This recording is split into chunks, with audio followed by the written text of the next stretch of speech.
आप इतिहास और स्मृति पे कितनों अटैक करें,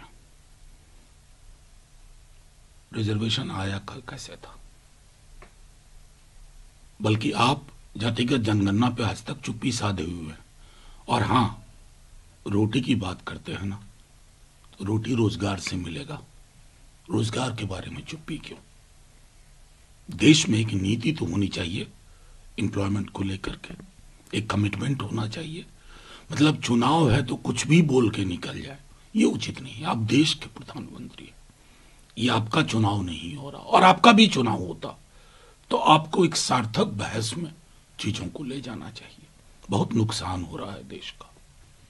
सर, चल रहे हैं महाराष्ट्र में अमित शाह गए तो वहां पर वो 370 का जिक्र करते हुए कहते हैं, इंदिरा गांधी को याद करते हुए उन्होंने कहा कि इंदिरा गांधी अगर स्वर्ग से भी लौट आए तो भी 370 नहीं इंस्टॉल हो सकता। मतलब कितना बड़ा दुर्भाग्य है इस देश का कि आप इंदिरा जी के बारे में, इमरजेंसी को लेकर के हम में से कईयों का विरोध था, लेकिन अमित शाह जी, इंदिरा जी ने बांग्लादेश बनवा दिया।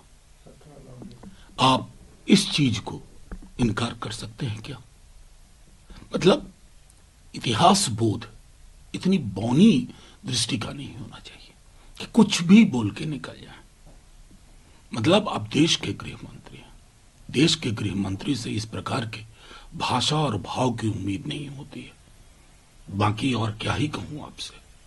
सर, चुनाव आने पर रहते ही हैं, अमित शाह जी का ये कहना है कि राहुल बाबा का प्लेन, चुनावी प्लेन जो है 20 बार क्रैश हो चुका है और 21वीं बार क्रैश होने की तैयारी में है। मैं सिर्फ इतना कहना चाहता हूं, आप अपने लीडर ऑफ अपोजिशन के लिए अगर इस प्रकार की जुबान का इस्तेमाल करते हैं, फर्ज कीजिए पलट करके किसी ने आपके लिए भी यही बाबा ढाबा टाइप कुछ बोल दिया, कैसा लगेगा?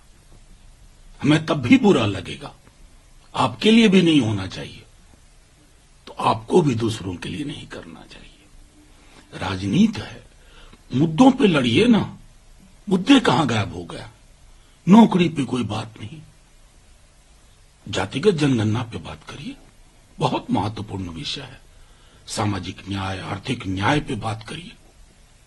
ये कहां का विमर्श ला रहे हैं जिसकी कोई आवश्यकता नहीं। लेकिन सर, राहुल गांधी पर तो ये अटैक इसलिए बीजेपी कहती है कि 20 बार वो चुनाव हार चुके हैं, 21वीं बार हारेंगे। मैं और क्या कहूं, बीजेपी कितनी बार जन्म काल से हारी थी। 2 सीट पे थी बीजेपी, आप लोगों को भी याद होगा, हमें भी याद है। पूरे देश में 2 सीट। तो देखिए, पॉलिटिकल अप्स एंड डाउन ये किसी भी पॉलिटिकल पार्टी का एक हिस्सा होता है। अप एंड डाउन चलता रहता है। इस प्रकार की मैं शब्दावली जो आप इस्तेमाल कर रहे हैं, अब कल को आप फिसलते जाएंगे। अभी आ गए ना 240 के लाले पड़े, तो ये डाउनवर्ड ट्रेंड शुरू हो चुका है। कहां 400 पार हो रहा था।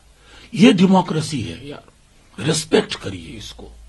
इसको अगर डिनाग्रेट करिएगा, डिमीन करिएगा, तो डेमोक्रेसी को बहुत तरीके आते हैं। सर, दरभंगा जो तस्वीरें आई उसको लेकर के तेजस्वी यादव ने कहा है कि नीतीश कुमार प्रधानमंत्री के पैर छूने की कोशिश करते हैं और ये बिहार की अस्मिता का सम्मान नहीं है। देखिए, सीधी सी बात है, बीते दिनों में जो इस प्रकार की छवियां देख रहे हैं, पीड़ा होती है। मतलब इसलिए नहीं कि अब हमारे साथ नहीं है, मैं कह रहा हूं पीड़ा होती है। इससे ज्यादा मैं कुछ नहीं कहूंगा। बहुत पीड़ा होती है। क्या से क्या हो गए देखते देखते। सर, इन बीजेपी की तरफ से, खासतौर से योगी आदित्यनाथ जी की तरफ से, बटेंगे तो कटेंगे, लेकिन इसको लेकर के पहले अजीत पवार ने कहा कि इस स्लोगन से वो सहमत नहीं है।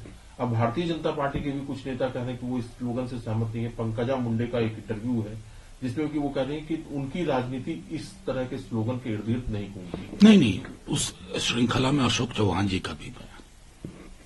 कोई भी सभ्य सोच वाला आदमी, चाहे किसी भी पॉलिटिकल पार्टी में हो, इस स्लोगन के साथ सहमत नहीं हो सकता। आज ही मैंने एक अंग्रेजी दैनिक में इसी स्लोगन के इर्द गिर्द एक आलेख लिखा है। ये स्लोगन हमारी जमहूरियत के, हमारे लोकतंत्र के मिजाज को अस्वस्थ करता है, चोट करता है। ये किसी के लिए ठीक नहीं है। सर, एक सवाल के है जो सुप्रीम कोर्ट ने कल कहा कि बुलडोजर एक्शन मीन्स लॉलेसनेस, ये टिप्पणी आई है सुप्रीम कोर्ट की तरफ से। अखिलेश यादव कहते हैं कि बाबा का बुलडोजर अब गैराज में खड़ा होगा। देखिए, कल सुप्रीम कोर्ट का जब ये जजमेंट आया, ऑब्जर्वेशन आया, तो हमारी पहली प्रतिक्रिया जो थी आज भी वही है। ये बेहद अहम था, एक सेलिब्रेट किया जाने लगा था।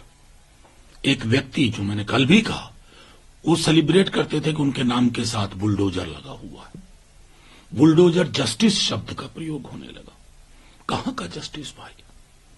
बल्कि जस्टिस को बुलडोज करता है।